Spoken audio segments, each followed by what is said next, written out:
আসসালামু আলাইকুম। আপনারা সবাই কেমন আছেন?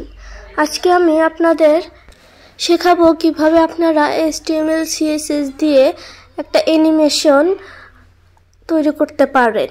তো আমি প্রথমেই কোড স্টুডিওটা ওপেন করে নিয়েছি। এই দেখুন, এখানে এখন আমি HTML5 লিখে দিলাম। এই দেখুন আমাদের কোডগুলো চলে এসেছে। তো এখানে আমি আমাদের CSSটা লিংক করে দেব, স্টাইল CSS। আর এখানে আমি একটা অ্যানিমেশন নামে ডিপ নেব, অ্যানিমেশন। হ্যাঁ, দেখুন হয়ে গেছে। এখানে এখন আমাদের আর কোনো কাজ নেই, আমাদের এখন সমস্ত কাজ করতে হবে এই CSS ফাইলে। এখানে আমাদের অ্যানিমেশন করার জন্য সমস্ত কোডিংগুলো করতে হবে। তো আমি প্রথমে শুরু করে দিচ্ছি। এখন এখানে আমি সব কিছুকেই মার্জিন 0 এবং প্যাডিং 0 করে দেব। প্যাডিং 0 করে দিলাম, হয়ে গেছে। তো এখন আমরা আমাদের অ্যানিমেশন এটাকে আমরা এখন এখানে কল করে দেব। কল করে দিলাম। এখানে এখন আমাদের ব্যাকগ্রাউন্ড কালার দিতে হবে। তো আমি ব্যাকগ্রাউন্ড কালারটা দিয়ে দিচ্ছি, গ্রিন কালার দিয়ে দিই, ধরুন গ্রিন। হয়ে গেছে। এখন এখানে আমাদের উইডথ দিতে হবে, উইডথ এখানে আমি ধরুন 130 পিক্সেল দিয়ে দিলাম। এখন হাইট দেব আমরা 140 পিক্সেল দিয়ে দিলাম। এখন হয়ে গেছে। এখন মার্জিন টপ দিয়ে দেব 30 পিক্সেল, যেন আমাদের টপ একটু স্পেস হয়। এবং মার্জিন লেফট দিয়ে দেব আমরা 30 পিক্সেল, এটা 20 পিক্সেল করে দিচ্ছি। এখন আমরা আমাদের এই দেখুন আমাদের পেজটা এখন এরকম দেখাচ্ছে। এই দেখুন আমাদের কালারটা চলে এসেছে, আমরা যে উইডথ এবং হাইট দিয়েছি সেটাও চলে এসেছে, দেখতেই পাচ্ছেন। এখন একটু বর্ডার দিয়ে দিই যেন বক্সটাকে দেখতে সুন্দর দেখায়। তো এখানে আমি বর্ডার দিয়ে দিচ্ছি, বর্ডার 2 পিক্সেল সলিড, কালার দিয়ে দেব গ্রে। কালারটা মনে হচ্ছে দেখা যাচ্ছে না, আমরা কালারটাকে আরো গাঢ় করে দিচ্ছি।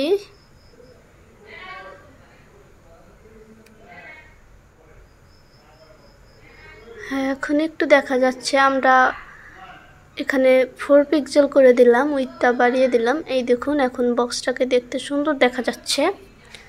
তো এখন আমরা এখানে অ্যানিমেশন নেম দেব, আমাদের অ্যানিমেশন নেম দিতে হবে। আমি এখানে বক্স দিয়ে দিলাম, আপনারা যে কোনো নেম দিতে পারেন, এটা কোনো ম্যাটার করে না। তো এখানে আমরা কি ফ্রেমস লিখে আমাদের অ্যানিমেশন নেমটা দিয়ে দেব, এখানে কল করে দিলাম।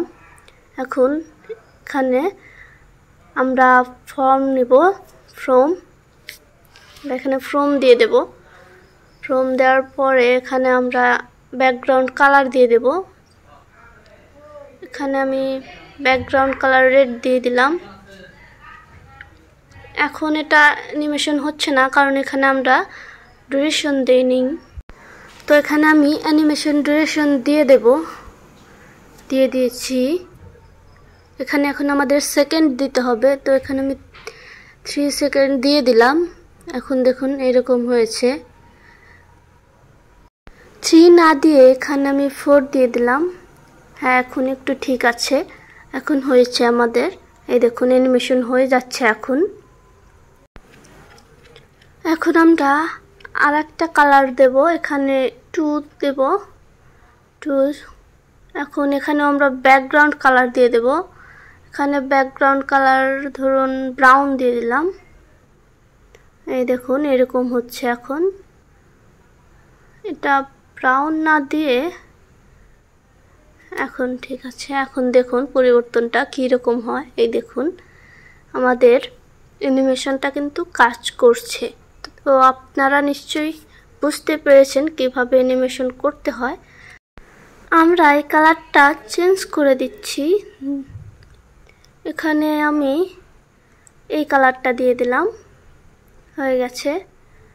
এই দেখুন, এখন এখানে রিলোড দিলে এই দেখুন এরকম হয়ে আসছে। আমরা এই কালারটাও চেঞ্জ করে পিওর হলুদ দিয়ে দিলাম। এই দেখুন এখন বোঝা যাচ্ছে অ্যানিমেশনটা আমাদের কাজ করছে। এখানে এখন আমি উইড দিয়ে দিব। আমি এখানে উইড দিয়ে দিচ্ছি 200 পিক্সেল। এর নিচে হাইট দিয়ে দেব, হাইট দেব 220 পিক্সেল দিয়ে দিলাম। এখন দেখুন অ্যানিমেশনটা এরকম হয়ে আসছে। এরপর আমরা এটাতেও হাইট এবং উইড দিয়ে দেব। এখানে উইড আমি 300 পিক্সেল দিয়ে দিচ্ছি, 300 পিক্সেল। এরপর এখানেও হাইট দিয়ে দেব।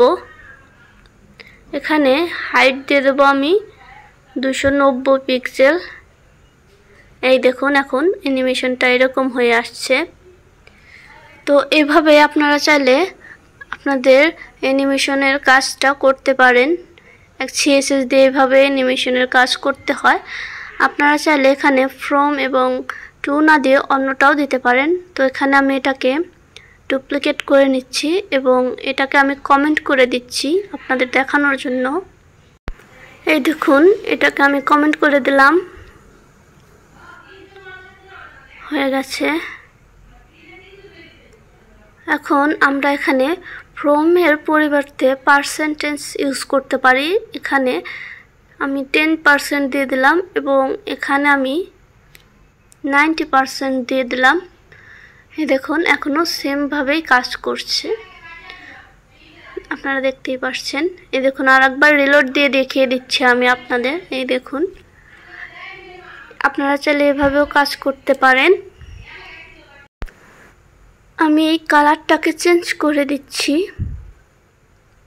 এটা দিয়ে দিলাম, হয়ে গেছে।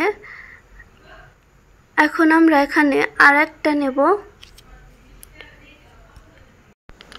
এখানে আমি 40% নিয়ে নিব %। এখানে এখন আমি আবার ব্যাকগ্রাউন্ড কালার দিয়ে দিচ্ছি, ব্যাকগ্রাউন্ড কালার। এরপর এখানে উইড দিয়ে দেব, উইড দিয়ে দিচ্ছি 170 পিক্সেল। এখন হাইটও দিয়ে দেব,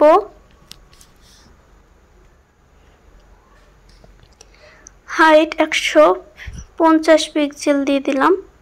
এই দেখুন এখন এইভাবে অ্যানিমেশনটা হচ্ছে। এরপর এখানে আমরা সেকেন্ডটা একটু বাড়িয়ে দিলাম, 6 সেকেন্ড করে দিলাম। এখন দেখুন এখন অনেক সুন্দর স্মুথলি ভাবে এটা শো করছে।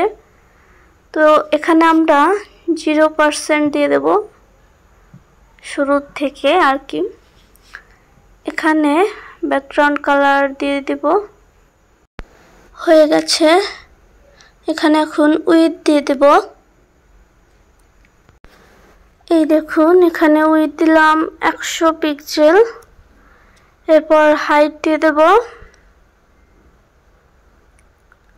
হাইটও দিব, হাইটটা দিচ্ছি 110 পিক্সেল দিয়ে দিচ্ছি, হয়ে গেছে। এখন আমরা এইখানে 100% নেব। এখানেও আমরা ব্যাকগ্রাউন্ড কালার দিয়ে দেব। আপনারা এখানে আপনাদের ইচ্ছা মতো করতে পারবেন, কোন পার্সেন্টে আপনারা নিতে চাইছেন সেগুলো অনুযায়ী আপনারা নিয়ে নেবেন। এখানে আমি ব্যাকগ্রাউন্ড কালারটা দিয়ে দিব। এখানে আমি ব্যাকগ্রাউন্ড কালার গ্রেডিয়েন্ট কালার দেব। তো এখানে আমি 54 ডিগ্রি করে দেব, ডিগ্রি।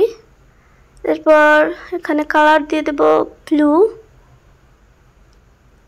তারপর রেড, এখন হয়ে গেছে। এই দেখুন আমাদের গ্রেডিয়েন্ট কালারটা কিন্তু চলে এসেছে আমাদের অ্যানিমেশনে, আপনারা দেখতেই পাচ্ছেন। এখন এখানে আমরা উইডথ দিয়ে দেব। উইডথ দিয়ে দিচ্ছি 350 পিক্সেল এবং হাইটও দিয়ে দেব। হাইট দিয়ে দিচ্ছি 400 পিক্সেল। এখন এই দেখুন আমাদের এটা কমপ্লিট হয়ে গেছে। তো আশা করি আপনারা বুঝতে পেরেছেন কিভাবে একটা অ্যানিমেশন ক্রিয়েট করা যায় সিএসএস এর মাধ্যমে। এখানে আমি উইডথ 450 পিক্সেল করে দিলাম। এখন দেখুন বক্সটাকে দেখতে অনেকটাই সুন্দর দেখা যাচ্ছে। আমাদের এই অ্যানিমেশনটা এখন কমপ্লিট হয়ে গেছে। এখন আমরা যদি আমাদের এই অ্যানিমেশনটাকে অনেকবার করাতে চাই, তার জন্য আমাদের এখানে আরও কিছু করতে হবে। তো এখানে আমি অ্যানিমেশন ডিলে দিয়ে দিচ্ছি 3 সেকেন্ড। এখন এটা 3 সেকেন্ড পর পর আবার দেখুন অ্যানিমেশন হচ্ছে। আমি এখানে 2 সেকেন্ড দিয়ে দিলাম। এখন একটু হ্যাঁ দেখুন এখন 2 সেকেন্ড পর পর এটা অ্যানিমেশন হয়ে যাচ্ছে। এখানে আমি 0.4 সেকেন্ড, এখানে আমি 7 সেকেন্ড দিয়ে দিলাম, 0.7 সেকেন্ড। হ্যাঁ এখন এটা দেখুন দেখুন এখন এটা কিছুক্ষণ পর পর আবার অ্যানিমেশন হয়ে যাচ্ছে। তো আপনারা চাইলে এইভাবে আপনাদের অ্যানিমেশনটা বারবার করাতে পারেন, অথবা আপনারা এখানে ইনফিনিটি চালাতে চাইলে এখানে অ্যানিমেশন ইন্টারিয়েকশন কাউন্ট এটা ইনফিনিটি করে দেবেন। এর ফলে এটা বারবার হতে থাকবে, এটা ইনফিনিটিভাবে অ্যানিমেশন হতে থাকবে। তো আজকের ভিডিওটা এই পর্যন্তই। আশা করি আমার ভিডিওটা আপনাদের ভালো লেগেছে। আজকে আমি এই অ্যানিমেশনটা দেখেছি, আগামী পর্বে আমি আরেকটা দেখাবো আপনারা কিভাবে অ্যানিমেশনকে ঘোরাতে পারবেন, সেটা দ্বিতীয় পর্বে নিয়ে আসব। তো আমার পরবর্তী ভিডিওর জন্য আপনারা আমার চ্যানেলটিকে সাবস্ক্রাইব করে দেবেন, যেন আমি কোনো ভিডিও ছাড়লে আপনাদের সেখানে নোটিফিকেশন চলে যায়। নোটিফিকেশন বারটা অন করে দেবেন। আজকের ভিডিও এতটুকুই। আপনারা সকলেই ভালো থাকবেন। আল্লাহ হাফেজ।